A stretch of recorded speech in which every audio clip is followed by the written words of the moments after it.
How you doing? I'm great. How you doing today? I'm good. I'm Blue Phoenix, and I just want to welcome you to the mic drop. Thank you for having me. All right.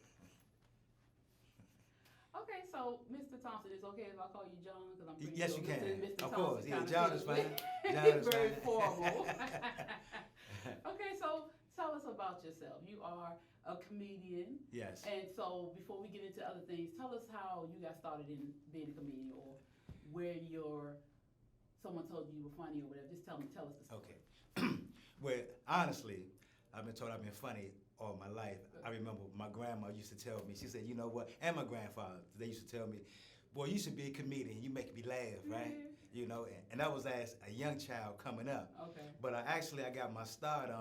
A friend of mine, he started doing comedy, and I think like 2010 or late 2011, and he said he won third place at a comedy competition. And I was like, oh, really? Yeah. I said, yeah, that sounds real nice. And I'll be honest with you, I said, this man ain't funny I as knew, me, right? I knew you were going to I'm say just that. being honest with you, right? You know what I mean? So he said, man, you should come with me one day. I said, cool. So I went with him. I remember the date, February the 9th, 2011, at the Big Mouth Comedy Club in Waldorf, Maryland, right? Oh, cool. And I went up against some veterans too. I'm not even going to mention their names, right? But anyway, I won first place. Oh, wow. Well. Oh, yeah. Congratulations. And then I came back and won first place again. And the owner of the club said, man, you the first one that won first place twice at my establishment. Wow. I said, oh, yeah, is that right? You know what I'm saying? So That's cool. as time went on, I said, you know what, hold up. I like this, you know what I'm saying? Then I like the reaction that I was getting from the crowd. Because I'll tell you, that first set, we were supposed to go 5 minutes, right? Mm-hmm. But me being a newbie, I didn't know. I just heard competition, so I jumped in. Okay. And come to find out, by the time I finished my set, I had done like almost 15 minutes, right? Oh. So obviously, you know, they didn't stop me. They let me keep going. And at the end of the night, again, like I say, I won first place. My first time ever doing comedy. Wow. Ever. In front of people you didn't know. People I didn't know. And I got like I said, I entered into a competition. Mm-hmm. So it wasn't an open mic. Oh, right, cool. Okay, So, but see, that right. goes to show how good you are because they actually let you go past your time. Two other people's time. That's really really Yeah. dope. So did you keep in contact with the owner or did like? I did actually have keep in any- contact with the owner because I came back and did a couple of other things. And what happened was, keep in mind, I entered the comedy game February the 9th, right? When I got off stage from winning, a gentleman approached me and he said, you know what, man, you funny as hell. I want to put you in my showcase. Oh wow. I was like, what? He said, yeah, the Valentine's Day showcase, right?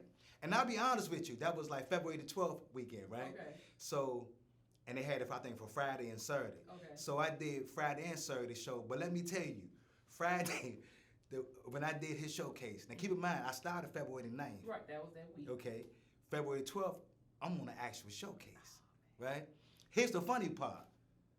I was the opening act, right? Okay. So after I did my part, anyway, somebody else came, a feature act came, and then the headliner came. But when the headliner came on, let's just say, I'm gonna be honest with you, they kept booing the headliner and chanted, bring John Thompson back on stage, bring John Thompson back on stage. And they kept doing that until he actually got off the stage and brought me back on stage. So I finished his show. So the funny part of the story is he never put me on another show. And I know why. I know why. I understand. Because you embarrassed the headliner.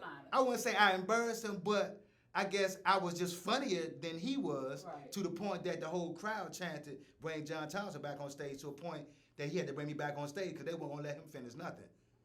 You know what I mean? So I was like, wow, okay. That's really, really, really cool. Like that shows you a lot. From Yeah. the 9th to the 12th. Right. So you had the 12th and the 13th? Yeah, I did, right. My first time ever doing comedy, again, I entered that it wasn't an open mic, it was a contest. Right. Won The that, 9th and was the then the contest. Valentine's Day weekend, Right. I was on the showcase Right. Friday and Saturday, right? So wait a minute. You got him booed off Friday. Well, he got himself booed off. Well, they just wanted me back on for some reason. I'm sorry. I'm Let knowing me the game. correct that because you had nothing to do I with had it. nothing to do with that. He got booed off Friday. Yes. Did he come back Saturday? Oh, he came back Saturday because it was his show, right? But You know did what he I'm let saying? you on Saturday? Oh, he let me back on, but like I said, that was the last showcase he let me do. Okay, Because he was okay. like, oh, nah. But you know, I didn't understand at first. But as time went on, I said, "Oh, now I understand." Yeah, Said, you ain't want me to steal a show. Exactly. See, you know? They go. Okay, so we went. Wow, that's an awesome. Like in less than a week. In less than a week. But what's funny about that? I started going out around to various comedy clubs, right? And one particular comedy club I went to, RFD, down in Gallery Place. And after I did my set, I got off stage, and this lady approached me, right? And she said, you know, you funny as hell, and I want you to be in this stage play variety show I'm doing. You know what I'm saying? I want you to come and audition, right? And we already have a comedian, but we want you to be one of the actors in it, right? I was like, okay. So I came and I auditioned for her play. It was called To Laugh to Stop from Crime, right? By H. Renee Baker. God rest her soul, because she's passed now. Yes. And when I did my audition, right, you know, it was funny because after I did my audition, she said, well, we're going to be calling people to let them know if you were picked, right? I said, well, I look forward to your call, okay? I look forward to it, right? By the time I got to my car, she had texted me, you in it, right? You manifested that. And I wound up playing 3 characters in that play. Wow. Yeah. Okay, so hold up. Yeah. I need to back up something. No. This is great because you had your comedy beginning. Right. And then you did your, I'm going to say tour, but it wasn't a tour. You was just going to different clubs. Right. And end up acting.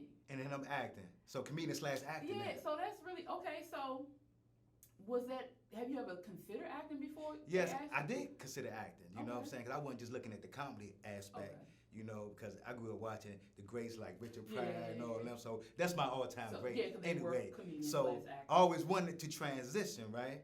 And when the lady walked up to me and gave me an opportunity to audition, right, I went in it with all faith. You know what I'm saying? So I say, nah, she gonna pick me. You know what I'm saying? I just, you know, I like to always say, speaking into existence. Yeah. So I've been speaking things into existence since I came to the game. Okay, so we can go into acting a little bit. So what have you done? Because I heard a little birdie say something about some awards. I'll tell you. Okay. I got introduced to a guy that's producing films. More small. Okay. And he said, man, you know, I heard about you. I want you to be in a film, right? I said, okay, I'll do that. And it was called Detective MJ, right? Okay. And I did that, and we wound up winning Best Comedy Film at the Los Angeles Neo-Noir Film Festival, and won several other awards after that. Wow. Then we came back and did Detective MJ, which is out now on Amazon. Okay. Detective MJ: Shadow of a Hero, right? Okay. And which I won Best Supporting Actor in a Feature Film at the World Music Independent Film Festival. Okay. You better say that again. And also I won Best Comedy Duo with my director at the Las Vegas Movie Awards, or Best Comedy Duo in a Feature Film. You understand? And then, I'll be honest with you, and then currently right now, we're working on a 3rd installment. Okay. Right? And, but if I can rewind a little bit, I also was because of that, some other directors said, look, man, I want you to be in my film, which was called To Live and Die in Washington, D.C. Oh, right? Okay, and then another director said, look, I want you to be in mine too, and that's going to be in production soon, called Diamond Hustlers. Oh, you just striking matches. Just from from that first time on that stage. Exactly. You just been having the dominoes. Exactly. Oh my gosh. Exactly. That's really cool. You know, so and I'm having fun. Wow. Okay, so Grandpa and Grandma knew. They knew. They saw it in you. They kept telling me. They saw that goodness, and they're usually right. Right, and she died in 2005. Okay. Right? And I didn't start doing comedy into 2011. Okay. But I'm like, Big Mama, you was right, baby. Yes. You was right. That's really cool. Okay, so, wow, it's kind of hard not to be on the acting when your comedy has kind of intertwined.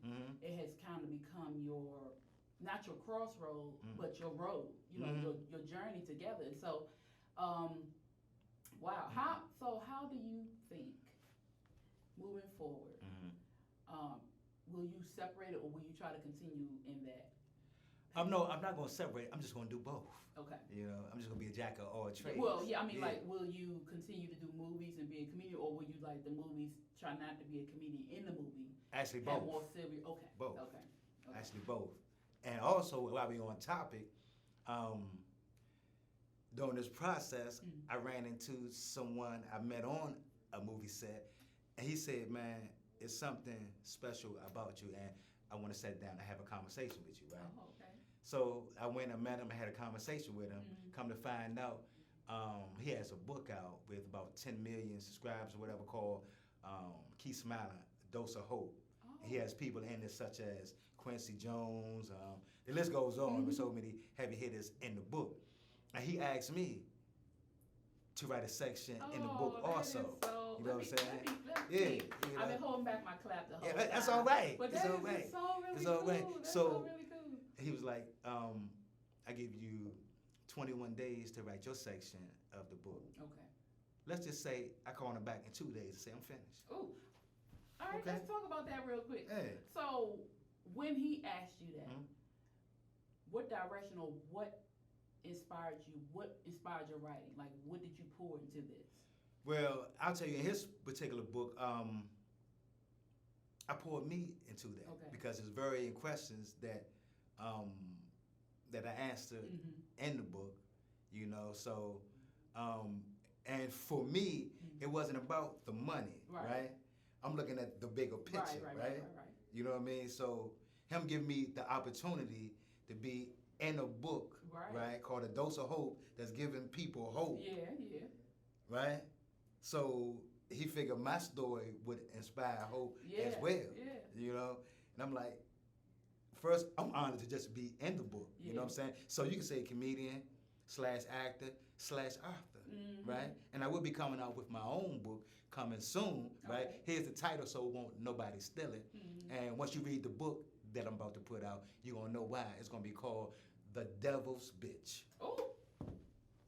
That's all I'm going to say about that. The book will be coming soon. I think you said a lot. Yes. That. You're going to be a lot said in the book. And you're going to understand. That's really cool. So do you have a date or you're working on it? Oh, I'm working on it. Okay. I'm working on it. Well, I know you're going to get it out because you done did all this. I know it's coming. Oh, yes, indeed. So I know it's coming. Yes, indeed. And then I'm going to transition that into a movie. I'm ready for that. Oh, it's going to be a thriller. That title right there. Mm-hmm. It's going to be something. Right. Because I'm a reader. I like to read. That's good. So And it's good because it's going to be a thriller. Okay. A drama and a thriller. All combined, baby. That's good because we don't do enough thrillers. Oh, this is a thriller. The indigenous. This is going to stir the soul. We don't do Trust enough. me when I tell you that. That's going to be really cool. Yeah. Okay, so oh my goodness. See, you done told us a lot. Yeah. So I want to ask you, are you excited about your set that's coming up? I am excited about the set because I like giving people joy. I like to see the joy on people's face. I like people laugh. Because I'll be honest with you, when I do comedy shows, which I just did one in New York at St. Mark's Comedy Club, right? And like I said, I make people laugh on all colors, you know. And I ain't gonna lie to you, the patrons were coming up to me and said, "Man, you were so amazing." You know, I felt that. You know what I'm saying? So, and that's another thing too. Because at a lot of my shows, people tell me they felt my comedy. So I came up with my own slogan, comedy you can feel, right? I like that. You know, and a woman took this, a woman at a show I did when I first started in the game, took this picture. So I just basically, where I was on stage, so I just turned myself into a logo. And added my mantra, comedy you can feel. See, you know what? So you all, you like to say you're a jack of all trades, but you have mastered these trades, because a lot of people that are jack of all trades don't master it. So this is really, really cool. And I'm glad that you're able to use your platform, use the stage to help people. And people don't understand how comedy, how laughter heals. Yes, it does. So the fact that you can feel it is healing. And I really appreciate it. And that's funny you should say that, because another show I did prior to the week was at the at VFW with some Def Comedy Jam legends, namely Kevin Anthony. I'm sure you heard of him. And it was a lady in the audience, and she came up to me after the show. She said, "You know what? I was feeling bad.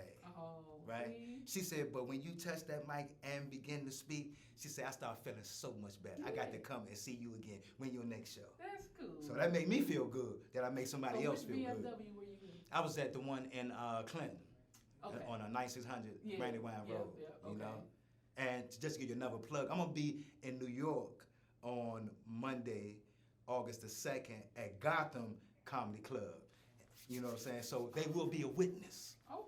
They will be a witness. And we're going to talk off the camera. Yeah. I'm looking like somebody. We're going to talk off the camera. But speaking of that thriller, maybe you can get Red Vision Studios to film that for you. That little shameless plug there. But anyway, so we're going to end this mic drop. I appreciate you sitting with me. I appreciate you sharing everything that you shared with us. This is really, really dope. More to come from John Thompson, baby. Especially your comedy set. Exactly. Thank you so much. I look forward to thrilling. Yeah. Good evening, ladies and gentlemen. How y'all doing this evening, huh? We good, man. Well, I am glad that y'all brought y'all ass out tonight, right? And what I would like to do is get the blood boiling a little bit to get you feeling good, because I do this all around the world. I call it a mental exercise, right? To get the soul feeling good, right? So begin to look at your neighbor, huh? Begin to look at your neighbor and say, relax, bitch. Relax, bitch. Now, don't you feel better? Don't you feel a little bit relaxed, better than you did before, right? Now, a lot of people, they say, John, you should change your shit up and do some knock-knock jokes, right? So let's entertain these motherfuckers. Knock-knock. Who's there? Nobody, bitch. I don't do knock-knock jokes, huh? I just do me, huh? I like doing me. You understand me? I like doing me, right? I like doing me so much, right? That listen, I want to talk about something that's kind of precious, right? But before I do that, right, if you at home or in this studio, huh, I want you to listen very close. If you didn't come to laugh, if you sitting at home and you don't want to laugh, get up from your seat, huh? And lean to the side and let the gas out your ass, huh? I think you'll feel better, huh? You'll feel much better without having that bubble all on your stomach and shit, right? And speaking of bubbles on the stomach, right? We dealing with this pandemic, and a lot of family and friends are claiming, man, I would visit you if it wasn't for the pandemic. I would pay you a visit, right? They lying like here. When you look at your neighbor and say, bitch, stop lying. Bitch, stop lying. Huh? Because you know they lying, right? Because they wasn't visiting you before the pandemic, right? Think about it, right? They was never visiting you before the pandemic, right? Now, you might get a visit if it's a funeral or maybe a major holiday like Thanksgiving, right? So let's call our family and friends. Let's start with the family, funeral cousins, huh? So when you look at your neighbor and say, what's up, funeral cousins? What's up, funeral cousin? Because that's the only time you're going to see them motherfuckers, huh? Huh? I mean that, right? If you want to see somebody that you ain't seen in a long time, right? Especially your male friends, right? Call them up and say, look here, man, I got 3 bad bitches at the crib. I ain't seen you in 10 years. Come on through. And I guarantee you, he gonna find the time, he gonna catch a fucking airplane to your house, huh? Motherfuckers talking about, don't let nobody tell you they ain't got time, they busy, right? Because actually what they saying is, motherfucker, I ain't got time for you, right? So I want you to look at your neighbor, right? And begin to look at them as though they telling you that they ain't got time, right? Look back at them and say, motherfucker, I ain't got time for you either. All right? Make them feel that, right? Because that's a lie, right? Because people make time to do the things that they want to do, huh? Okay? Just one of them things just don't involve seeing you, huh? See, so you need to play a little game on them, right? You need to play a little game on them, right? Since they only like coming to funerals and holidays, just call them up and say, damn, such and such just died. I mean, I don't mean to say that, but just tell them, right? Watch how fast they make it to your, oh, man. Oh, I wanted to see Tyrone, man. When you look at your name and say, Tyrone dead, bitch. You should have saw Tyrone when he was living, huh? You should have saw him when he was living, for real. You understand me, right? So don't let nobody tell you they ain't got time, right?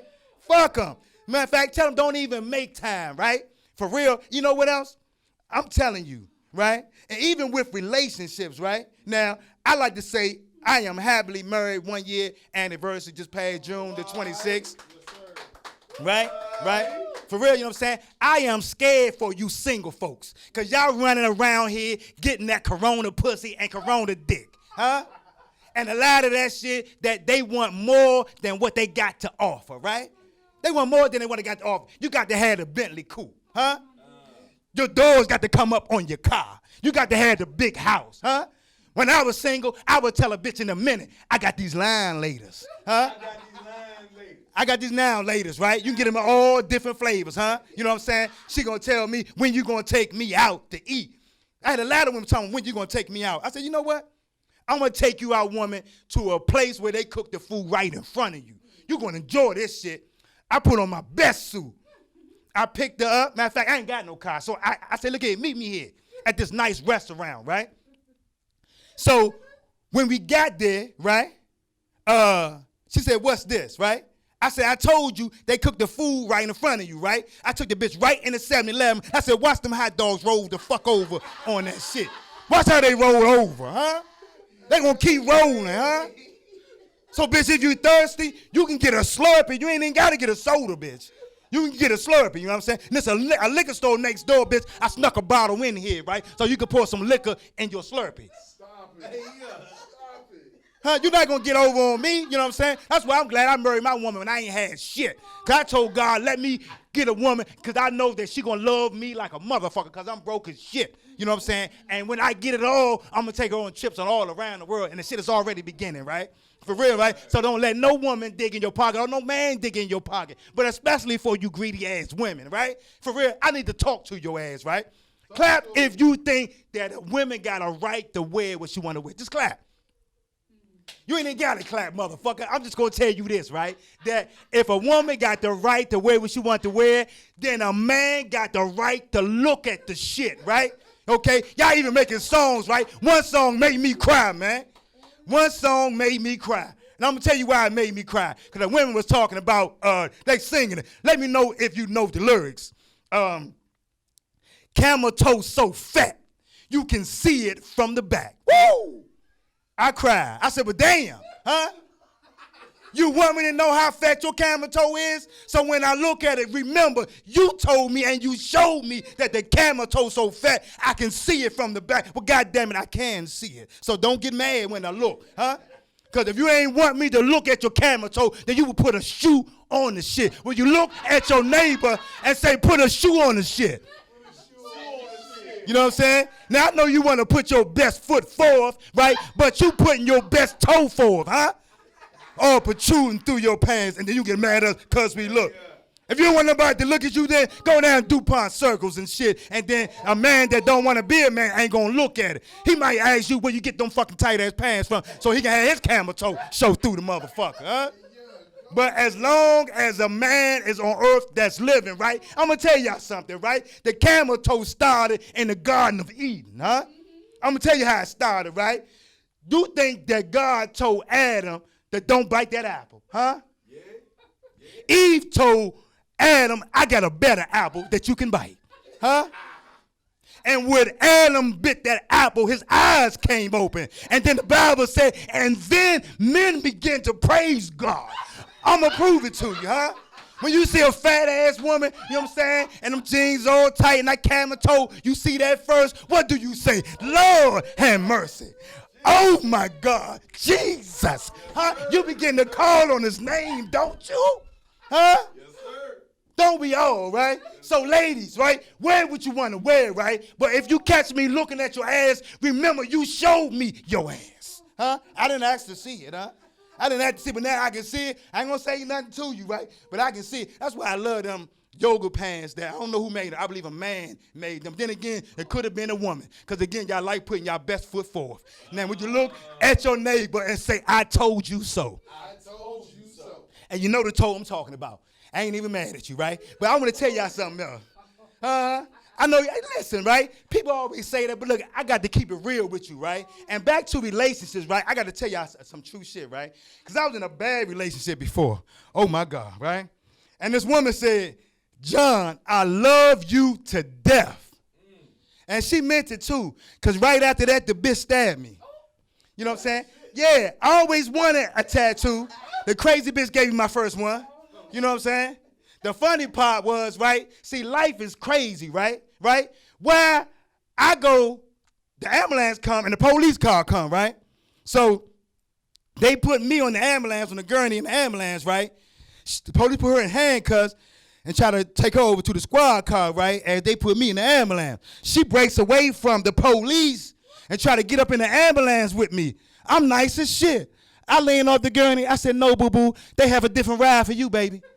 You're going to be riding just a little bit different, baby. And watch your head getting in the car because you know how the police can be. Huh? They take my ass over to D.C. General. Man, you know how D.C. General used to be. You can have a bullet wound in your head. Motherfucker be like, look here, sign these papers and set your ass down. You know what I'm saying? We're going to get to you eventually if, you know, hopefully you survive. And now we got the morgue across the street. You understand me, right? So anyway, she gets out of jail before I can see a doctor. She go home, get my car. Come through the emergency room like this. Like a zombie. I'm looking like, what the fuck is this? A scary movie? And she comes, sat beside me and began to rub on the scar of which she stabbed me. I'm still bleeding, remember? Right?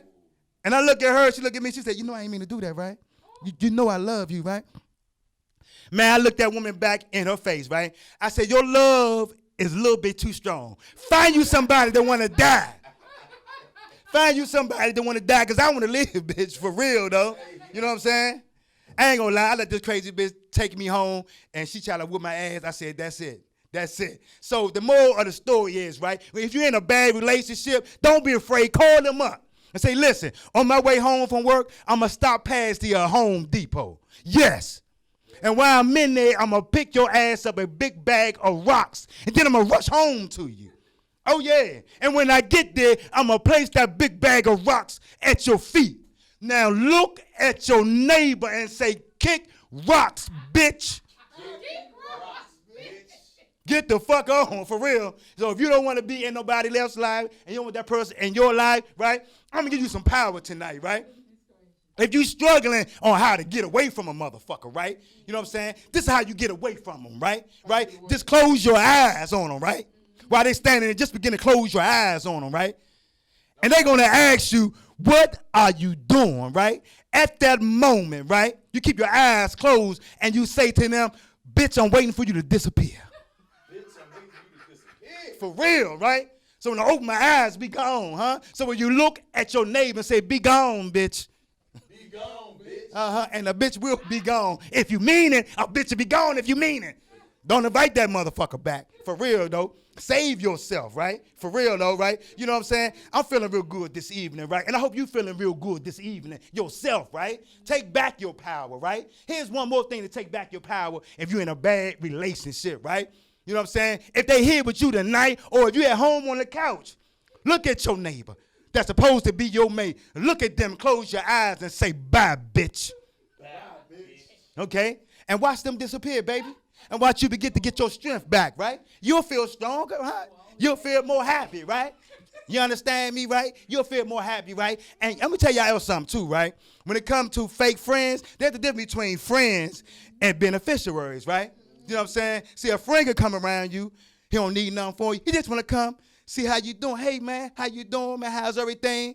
Ain't no girls there. Ain't no money to pick up. He just want to come see you, right? But the beneficiary is like, come over there for what? I mean, what's going on? You know what I'm saying? So when you look at your neighbor as though they are a beneficiary, right? And say, never mind, bitch. Never mind, bitch. You don't need that motherfucker at your house. You know what I'm saying? Forget them beneficiaries. You know what I'm saying? Know who your friends are, right? For real, right? Because you got friends. Because an associate and a beneficiary, it's the same thing. That's just a motherfucker you know. And just know this, that motherfucker ain't going to do half the shit that you would do for him. Huh? Uh-huh. You know what I'm saying? So when you look, that's the truth. He not. That's the truth, right? Even when you starting a business, right? I told the motherfucker, I said, look here, you know I'm in this comedy game, I'm doing movies and all that. And the motherfucker said, I support you, right? I had to look at him. And them, and her, and he, and them, and all of them. I had to look at them, right? I said, you support me, right? And they said, yeah. On top of that, remember me when you make it. Oh, my God. I looked at them, and I said, you know what I'm going to remember? I'm going to remember you never liked the post. I'm going to remember you never shared the post. I'm going to remember you never told a motherfucker about me. As a matter of fact, would you look at your neighbor and say, bitch, did you tell somebody that boy good? Did you tell somebody that boy good? Huh? I know you didn't, right? That's how I'm going to remember you. I'm going to remember you, motherfucker. I'm going to remember you to kiss my ass. That's what I'm going to remember. Huh? That's what I'm going to remember, huh? When you had your hand out, bitch, I'm going to shit in it, bitch. You know what I'm saying? So I want y'all to listen very closely. If you got a business that your fake friends is not supporting, your fake family members is not supporting, and they just want you to remember them, deliver them a message from me and from yourself. And act like they here tonight, and for you all out there in TV land, deliver the message to them, right? Eat shit for breakfast. Eat shit for breakfast. Damn right. Eat shit for breakfast. And call it lunch. Shit for breakfast. Eat shit for breakfast, huh? Eat shit for breakfast, right? And to make it feel good, the person you saying that to, that talking about remember me, you telling them to eat shit for breakfast, look back at them and say, bitch, are you hungry? Bitch, are you hungry, huh? Because I want to feed you all the shit you deserve, bitch. I want to give you all the shit, bitch. I want to remember to give you some shit, bitch. That's what I want to remember. You know what I'm saying? So don't act like you support me. I'm like, damn, you know what I'm saying? I had a cousin one time call me and say, man, don't forget about us little folks. I said, motherfucker, don't forget about me climbing this ladder to success, bitch. Who the fuck have you told about me? I said, I wanted to reach to the phone and choke the fuck out of him, huh? For real, you know what I'm saying? That's how I feel about him. So if you listening, motherfucker, again, you can eat shit for breakfast, bitch. And call it lunch, bitch. And then I want you to save some for dinner and a late night snack, bitch. Huh? Because I want you full, bitch. Huh? And when you shit it out, bitch, eat it again, bitch, because you full of shit. For real. Don't lie to me, right? For real, though. I just want to keep things real and for real because it's a lot of fake shit in the world. You know what I'm saying? And I'm here to destroy the fake shit, right? Right? So again, when you look at your neighbor, huh? Look at your neighbor and say, bitch, will you remember? That's what I'm talking about, right? So all my friends out there in TV land and family members, even my sisters and brothers, right? I hope they listening, right? Motherfucker had nerve to tell me, I asked one of my sisters, I hope you listening, motherfucker. I said, have you told your friends about me? Have you seen my posts about some of these local shows that I'm doing? She said, I don't even be on Facebook like that. Right? I said, you's a motherfucking lie, bitch. You just shaking your ass on Facebook and Instagram. The fuck you mean, bitch? You got time to shake your ass and spin your ass around and take a picture? Then you got the time to like a post, bitch? Motherfuckers forget. But I see, bitch, you see. And I see you, motherfucker. So all the shit I'm telling these motherfuckers to eat, I'm saving you a whole lot of it. Saving them a whole lot of it. I mean that shit, right? Let me tell y'all something else, right? Y'all ever notice that when the preacher asks for money, he send that collection plate around? Yeah, I'm talking about your church, goddammit. He paid that collection plate around, right? He tell you give to her, right? And some of the deacons will tell you, y'all heard the good word the pastor done preached this evening, right? Right? And when the deacon look at the plate and he figure there's not enough money in the plate, he send that motherfucker back around, don't he? Now, y'all know better to get it past it. Come on, now. Y'all get past it more than he send it back around. But when you need money, huh? You go to the pastor, you say, look here, pastor. I'm about $500-600 behind on my rent, pastor. You think you can help me out? What the pastor's going to do, right? He's going to offer you prayer. Huh? He's going to offer you prayer. And his prayer is going to be, Lord God the Father, bless her to get whatever she asks me for from somebody else. Amen. Amen. Get your ass out of my church. Amen. Don't forget the tithes and offers either, huh? Don't forget the tithes and offers, right? But I'm going to be honest with you, right? If 10%, if you say 10% of your own money for yourself, let's say, for instance, you make $2,000 a month, right? And you want to get a church 10%, that's $200 a month, right? Now, multiply 200 a month times 12, you're talking about 2,400, right? Multiply it by 5, you're talking about $12,000 in 5 years, right? And you go, as a matter of fact, $12,000 in 5 years, guess what? You can go to your account and retrieve some of that money that's been drawing interest. But that time over that you done gave the pastor, you ain't getting no interest off the shit. So it make more sense to me is that you give yourself 10%. So look here, pastor, I ain't got that, but I got 10% for me. 10% for you. So at the top of your bill list in TV land, right? Fuck the bills, right? Put you first, right? Give yourself 10%, right? And at the end of the year, you'll figure it out. Because if you're giving, let's say, $1,000 a year in tithes and office, right? In 5 years, that's $5,000. In 10 years, what's that? $10,000 that you ain't fucking got. Now, that don't make sense to me, right? So when you look at your neighbor and say, bitch, make it make sense. Right? Now, I'm going to tell y'all something, right? If you offended, then you too can eat shit for breakfast. Eat all of it. Because my name is John Thompson, and I only came here to do one thing. And you know what that is? Huh? That one thing that came here to move you. You know how I'm going to move you this evening like I already fucking did? Huh? Look at your neighbor and say, move, bitch. Move, bitch. My name is John Thompson, and I approve this message.